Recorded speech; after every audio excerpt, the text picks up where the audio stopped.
Kinabukasan, katulad ng napag-usapan, inihatid nga ni Denver ang mag-ina sa kanilang bahay. Ayaw na sana niyang pumayag nang mawalay pa si Charlotte sa kanya. Ngunit alam niyang hindi papayag ang inay nito. Nang makarating siya sa bahay ng mga ito, nainis siya sa sarili dahil malapit lang pala ito sa bake shop ni Jason.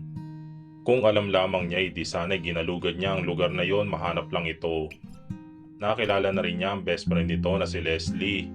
Mabait at maganda rin ito. Pero syempre mas maganda ang kanyang si Charlotte. Lumabas ang magkakaibigan dahil bibili lang daw ang mga ito ng lulutuing ulam sa palengke. Inanyayaan kasi siya ng inay ni Charlotte na dito naman ang halian.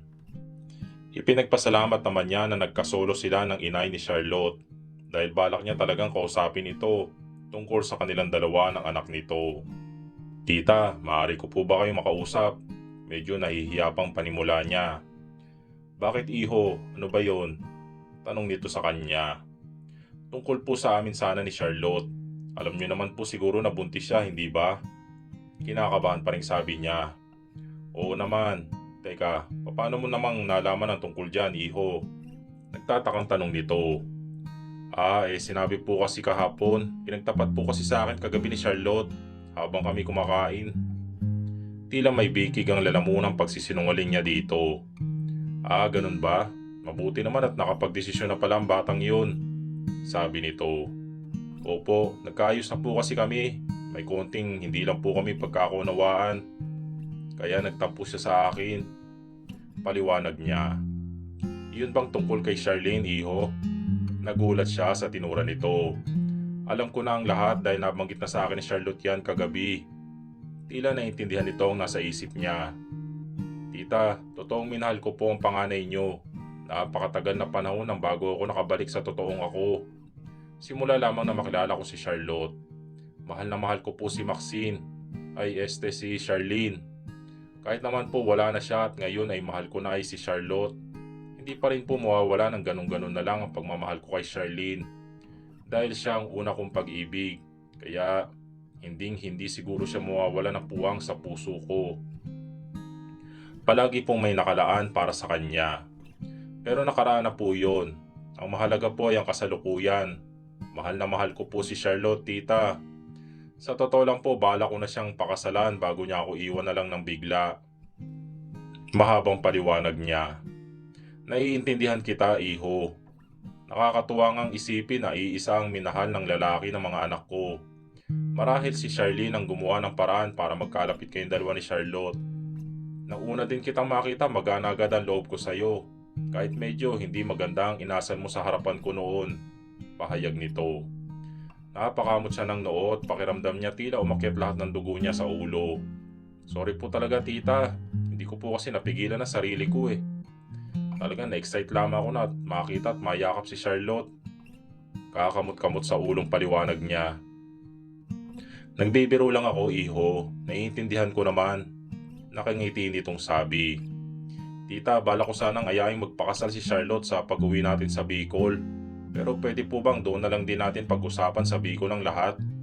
Para doon na rin po natin mapag-usapan ang tungkol sa kasal. Mas mainam po siguro kung mamadaliin natin ang proseso para nang sa gayoy hindi pa mahalata ng mga tao si baby." Paalam niya sa inay ni Charlotte. Nakangiti ito sa kanya at hindi maiwasan ng mapaluha. "Pasensya na, iho ha. Sobrang naligayahan lamang ako sa mga sinabi mo." Masaya nitong sabi habang pinupunasan ng mga luha nito. "Ibig sabihin po ba, pumapayag na kayo, tita?" Masayang tanong niya dito.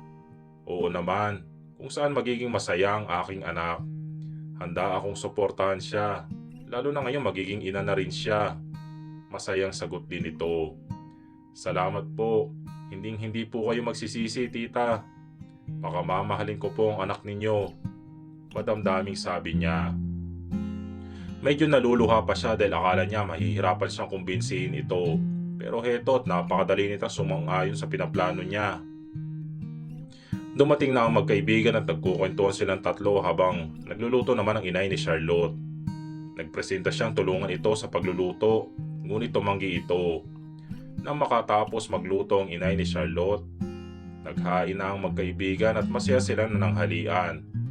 Mga bandang alauna na ng hapon na magpasya siyang umuwi na ng bahay. Kakausapin pa niya ang kanyang mama at papa tungkol sa tunay na katauhan ni Maxine. At tatanungin rin niya ito kung makakasama ba ang mga ito bukas. Bago umalis ay pinaalala niya na maaga niya susunduin ang mga ito para hindi sila tanghaliin sa daan. Balak niyang kotse na rin niyang gamitin. O kung sasama ang kanyang mga magulang ay marahil van na lang ng mga itong gagamitin nila. Hinatid siya ni Charlotte sa may labasan kung saan nakapark ang kanyang kotse. Halos ayaw na niya itong bitawan pa. Natatawa na lang ito sa kanya. Bago siya sumakay, mabilisan niya itong hinalikan nang mapansin niyang walang matang nakatingin sa kanila. Nakurutuloy siya nito sa tagiliran. Ikaw talaga, madaming tao dito oh. Mamaya niyan mapansin nila tayo, machismis pa ako. Kunwari naiinis na sabi niya dito.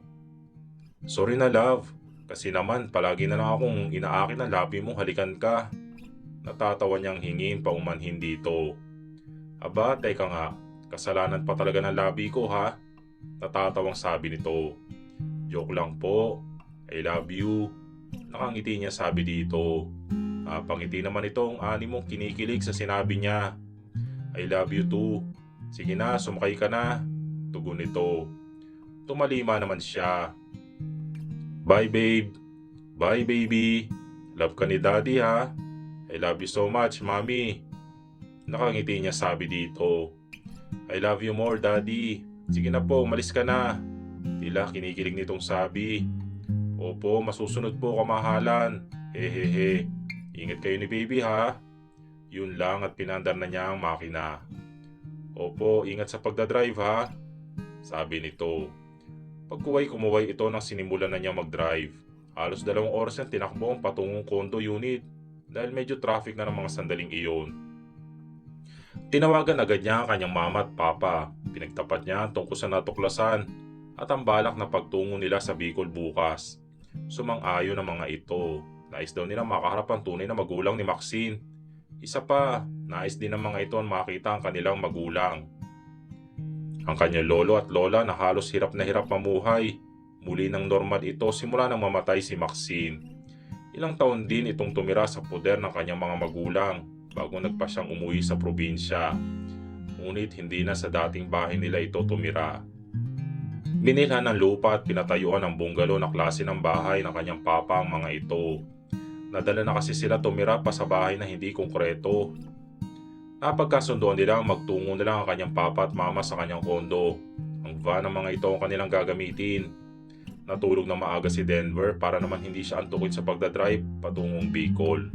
Mahigit 10 oras din kasi ang kanilang tatakbuhin bago makarating sa lugar ng kanyang lolo at lola.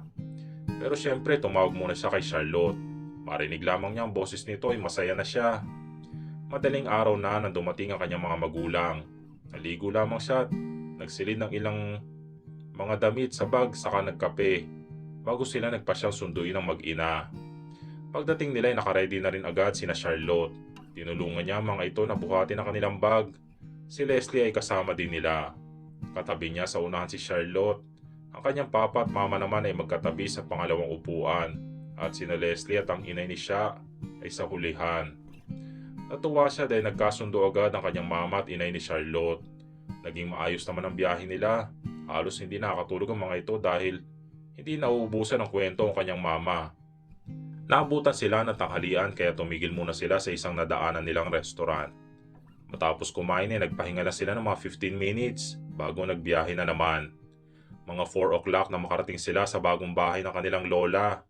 Tinawagan na nila ito kaya siguradong inip na inip ito sa paghihintay. Ngunit hindi pa nito alam ang tungkol kay Charlotte. Bumaba siya ng van para pagbuksan ng pinto si Charlotte. Nakita naman niyang papalapit na ang kanyang lolo at lola, pati na ang ilan nilang kamag-anak. Inalalayan niya sa pagbaba si Charlotte. Natatakot kasi siyang baka madulas ito. Pagkababa ni Charlotte ay umikot ulit sila para naman buhatin ang gamit ng mga ito. Maxine! Maxine, apo ko! Nagulat silang lahat nang biglang sumigaw ang kanyang lola. Saka tumakbo patungo kay Charlotte na inaakala nitong apo. Niyakap nito ng mahigpit ang nagulat na si Charlotte. Pero iniyakap din ito ang kanyang lola nang mapagtanto ang sitwasyon. Diyos ko, apo ko, nagbalik ka. Patawad dahil iniwan ka ng lola. Umiiyak na sambit ng kanyang lola at niyakap muli ni Charlotte. Lumapit ang kanyang mama sa dalawa. Inay, hindi po siya si Maxine. Mahinahong sabi ng kanyang mama. Dahan-dahan namang bumitiw ito kay Charlotte at hinarap ang kanyang lola sa kanyang mama. Pinagtitinginan na sila ng mga kapitbahay, higit lalo si Charlotte. Diyos ko, hindi yata matahimik si Maxine. Sa masaklap na sinapit niya kaya dumadalaw siya ngayon. Nahihintakutang pahayag ng isang babae. Kaano-ano kaya siya ni Maxine? Kamukhang kamukha niya talaga ang babae. Nakakakilabot. Sabi pa ng isa. Anong ibig mo sabihin, anak? Takang tanong nito sa mama ni Denver. Pumasok na po muna tayo sa loob ng bahay, inay. Sumang-ayon naman ito pero hinawakan nito ang kamay ni Charlotte. Sumunod na rin naman silang lahat sa dalawa. Ang mga leeg ng kapitbahay ay nagkakandahaba. Sa kakatanaw kay Charlotte na hila-hila ng kanyang lola. Nang makapasok na sila at nakaupo, doon na nagsimula magpaliwanag sa kanyang lola ang kanyang butihing ina. Nang matapos at maintindihan na nito, pati ng kanyang lolo maging ang ilan nilang kamag-anak na nasa loob ng bahay, iyak ito ng iyak. Hindi nila matanggap na hindi pala nila tunay na kadugo si Maxine at hiyang-hiya sila sa ginawa ng pamangkin nilang si Divina sa pamilya ni na Maxine. Lalo pat nasawi ang bata sa puder nila. Ngunit lahat ng iyon ay naiintindihan naman ng inay ni Charlotte. Nagpapasalamat pa nga ito at minahal ng kanyang mga lolo at lola ang kanyang panganay. Nangihinayang lamang ito dahil hindi nila naabutang buhay ang anak nito. Kinabukasan nagpasya ang lahat na dalawin ang puntod ni Maxine. Iyak ng iyak ang mag-ina nang marating na nilang pinaglagakan ni Maxine. Nakaalalay naman siya kay Charlotte dahil natatakot siyang baka mapano ito pati na ang baby nila. Nang hindi na sila umiiyak at sa tingin niya ay maayos na ang pakiramdam ng mag-ina, kinuha niya ang atensyon ng lahat. May nais lamang po akong sabihin sa lahat, panimula niya. Marami pong nakakalam sa inyo na nailab ako noon kay Maxine. Kahit pa ang alam ko ay pinsan ko siya. At napakatagal bago ako nakarecover dahil sa trahedyang sinapit niya. Ngunit naniniwala po ako na si Maxine din ang gumawa ng paraan para ako'y muling lumigaya. At iyon ay ang ipahintulot niya na makilala ko ang kanyang kakambal na si Charlotte. Mahabang pahayag niya. Tumingin siya sa paligid at alam niya na nakuha niya ang simpatya ng mga taong naroroon. Dahil tatangu-tangu pa ang mga ito. Kinuha niya ang singsing na nasa kanyang pantalon at lumuhod sa harapan nito. Charlotte, will you marry me? Madamdaming pahayag niya kay Charlotte. Nagulat naman ang huli at tila hindi malaman kung anong isasagot. Napatingin ito sa puntod ni Maxine. Paano ba yan mga kabarangay? Ayaw yata akong sagutin eh. Hehehe. Nagtawa na naman ang mga taong naroroon. Babe, sinadya ko dito mismo sa puntod ni Maxine mag-propose sa'yo. Dahil gusto kong makita niya kung gaano tayo kasaya para maging masaya na rin siya kung saan man siya naroroon. Alam kong ito rin ang kagustuhan niya, ang makita tayong masaya. Kaya please, sagutin mo naman ako. Will you marry me? Pakiramdam niya ay hindi siya humihinga dahil sa matinding kaba. Natatakot siyang baka tumanggi ito. Maging ang mga taong naroroon ay tila kabado din sa isasagot nito. Nagliwanag ang mukha ni Charlotte. Sabay sabing, Yes, yes Denver, oo. Magpapakasal ako sa iyo. Nakangiti habang tumutulong ang luhang sagot nito sa kanya. Tuwang-tuwa naman ang mga taong naroroon, kasamang mga magulang nila at ang lolo at lola niya. Niyakap niya ito ng mahigpit at saka binuhat. Uhu! Tinanggap niya! Yes! Yes! Masayang sigaw niya. Natatawa namang tinampal siya ni Charlotte. Denver, ibaba mo na ako. Matatakot niya si baby sa ginagawa mo eh. Natatawa nitong paalala sa kanya. Nakakalimutan niyang buntis nga pala ito. Teka, baby? Magkapanabay na tanong ng mga magulang ni Denver. Natawa talaga siya sa mga reaksyon nito. Opo, mama, papa. Magiging lolo at lola na po kayo. Masaya ang pahayag dito ni Denver. Ay, Diyos ko. Salamat po. Isa itong napakasayang balita, mga anak. Bulalas ng mag-asawa. Maluha-luha naman ang lolo at lola niya, maging ang inay ni Charlotte. Ate Charlene, salamat. Dahil pinahintulot mo na makilala ko si Denver. Salamat dahil ngayon masaya na kaming pareho. At ito, malapit ka na maging tita. Sana masaya ka na kung saan ka man naroroon. Pangako, pakamamahalin ko ang lalaking minamahal mo. Pakaiingatan ko siya para sa'yo. Mahal na mahal kita. Umiiyak na kausap ni Charlotte sa puntod ng kapatid. Mga ilang sandali pa at nagpasya na rin silang bumalik sa bahay ng kanilang lola. Pinuntahan din nila ang dating bahay ng kanilang lola na pinangyarihan ng insidente. Ngunit hindi rin sila nagtagal dahil parang hindi niya kaya makita pa ang loob na yon. Maging ang kanyang mga magulang at inay ni Charlotte ay tila nag-aatubiling tingnan iyon. Kaya nagpasya silang hindi na lamang pumasok sa loob. Napag-alaman din niya ang pamilya ng may kagagawan yon kay Maxine at pinalis na sa sarili nilang bahay. Mismong buong barangay ang nagpetisyon para mapalayas ang pamilya nito. Nagilang araw pa sila sa probinsya bago nagpasyang bumalik sa Maynila. Sa probinsya na rin napag-usapan ang kanilang kasal, kung kailan gaganapin at kung saan. Walang pagsidla ng kaligayahan sa puso niya ng mga oras na iyon.